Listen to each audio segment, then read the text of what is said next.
मुझे लगता है कि जो इंडो यूएस का जो डील हुआ है उससे अपना जो व्यापार है उसको बहुत बड़ी बढ़ोतरी मिलेगी। और यूएस के साथ अपने संबंध थोड़े बीच में इतने ठीक नहीं थे, लेकिन अनेक सालों से अमेरिका के साथ अपने संबंध अच्छे रहे। व्यापार में अमेरिका का बहुत बड़ा अपने को साथ मिला है और भारत की इकोनॉमी डेवलप करने में मतलब अमेरिका का भी बहुत बड़ा इम्पोर्टेंट रोल रहा है।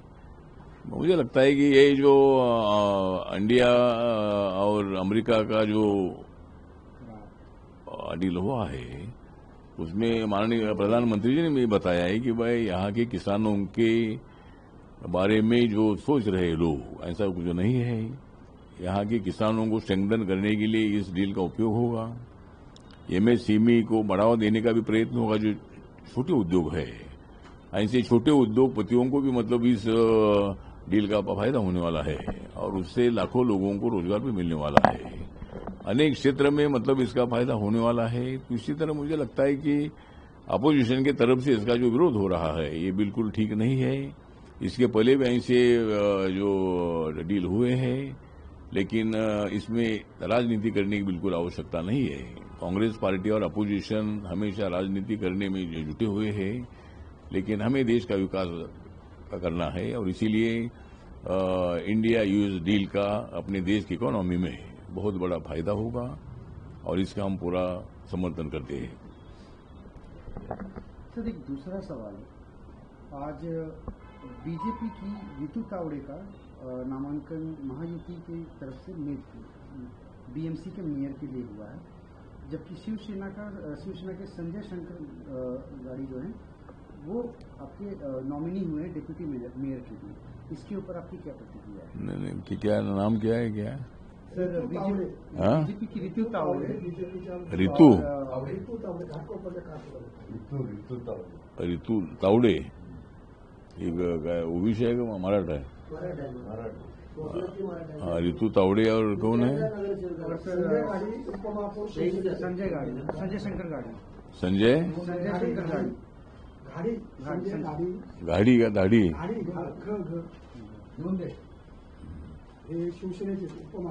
हाँ, इसके ऊपर अभी क्या प्रतिक्रिया? मुझे लगता है कि मुंबई महानगर पालिका के चुनाव में हमारी महायुति को स्पष्ट बहुमत मिला है। सर, बीजेपी के रितु तावड़े का नाम सामने आया है महायुति की तरफ से बीएमसी के मेयर पोस्ट के लिए, और उनके जो अलायंस है शिवसेना की तरफ से संजय शंकर घाड़ी का नाम आया है डिप्यूटी मेयर।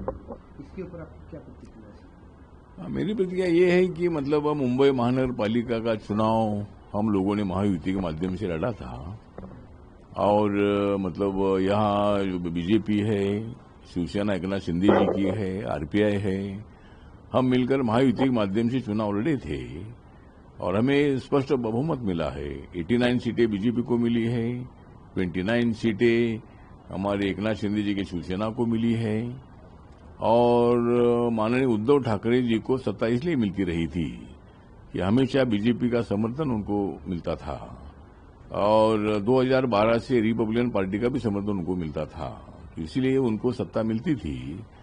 अभी राज ठाकरे को साथ में लेकर उद्धव ठाकरे जी चुनाव लड़े, लेकिन उनको क्लियर बहुमत नहीं मिला है।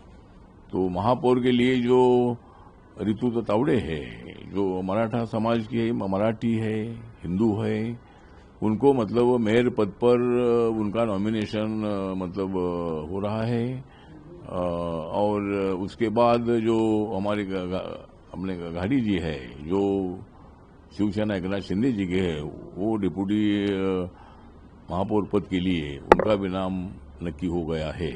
तो मुझे लगता है कि चुनकर आने के लिए हमें कोई दिक्कत नहीं है। यहाँ एनसीपी ने भी हमको तो सपोर्ट किया है और एनसीपी के दोनों ग्रुप ने शायद हमको सपोर्ट भी किया है, इसीलिए क्लियर बहुमत हमारे पास है और ये दोनों भी कैंडिडेट हमारी चुनकर आएंगे, ऐसा हमें पूरा विश्वास है। और मुझे न्यूज ये भी मिली है कि उद्धव ठाकरे जी पहले जो चुनाव लड़ना चाहते थे, लेकिन शायद वो चुनाव लड़ने के लिए लड़ नहीं रहे हैं, वो लड़ेंगे तो भी मतलब हमारे पास क्लियर बहुमत है और मेयर और डिप्यूटी मेयर महायुति का ये बनेगा, ऐसा हमें पूरा विश्वास है। तीसरा सवाल है सर, तेलंगाना के मुख्यमंत्री रेवंत रेड्डी कह रहे हैं कि हम काम कर रहे बहुत ज़्यादा, मतलब वी आर वर्किंग हार्ड कि हम 4% रिजर्वेशन फॉर द माइनॉरिटीज बचा पाए। तो इसके ऊपर आपकी क्या प्रतिक्रिया है? मुझे लगता है कि रेवंत रेड्डी जी जो हमारे तेलंगाना के कांग्रेस पार्टी के मुख्यमंत्री है, तो शायद उनको मालूम नहीं है कि जो मंडल कमीशन का ओबीसी का रिजर्वेशन जो लागू हुआ है 27%, उसमें मुस्लिम कम्युनिटी की जो 80% जातियां है वो मंडल कमीशन में आती है और ऑलरेडी उनको ओबीसी के रिजर्वेशन का फायदा होता है।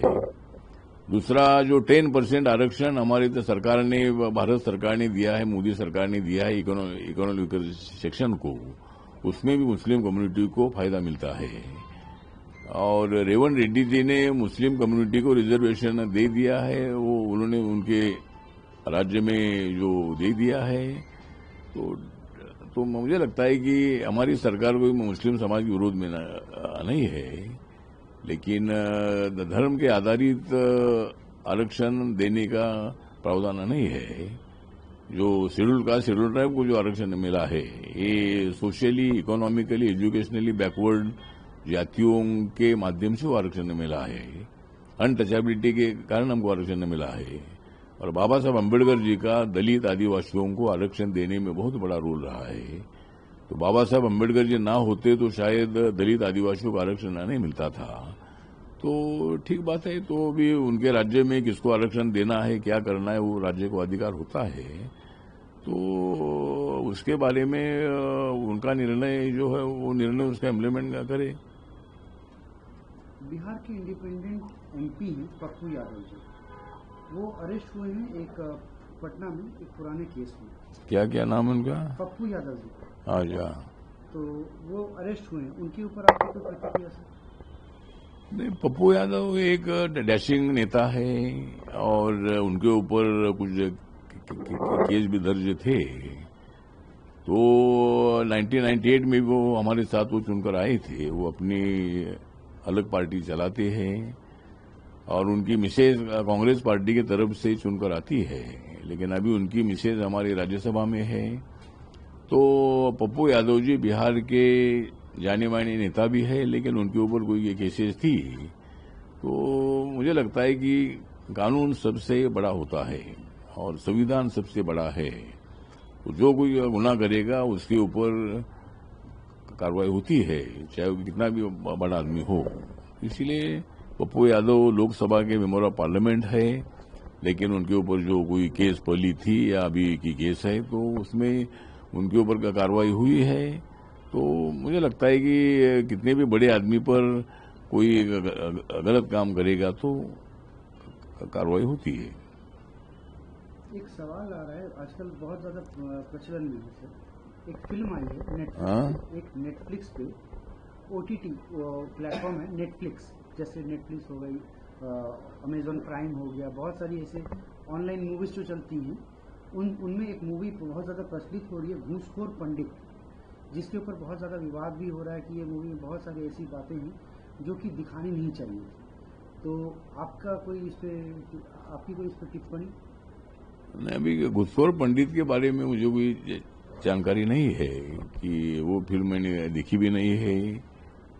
लेकिन मुझे लगता है कि अगर उसमें कोई ऑब्जेक्शनेबल है तो सेंसर ने उसके संबंध में गंभीरता से विचार करने की आवश्यकता है। बहुत सारी मूवी पर उल्टी सीधी चर्चा होती रहती है और कुछ लोग उसका विरोध भी करते हैं, लेकिन इस फिल्म के बारे में मुझे जानकारी नहीं है।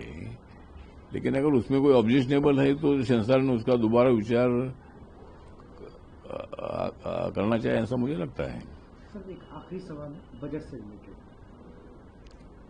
बजट 1 तारीख को प्रस्तुत किया गया, निर्मला सीतारमण जी ने बजट प्रस्तुत किया। इसमें कौन कौन सी बातें आपके हिसाब से सही थी और कौन कौन सी ऐसी बातें हैं जो कि छूट गई और लोग मतलब चाहते थे कि कहीं ना कहीं वो बात इंक्लूड हो?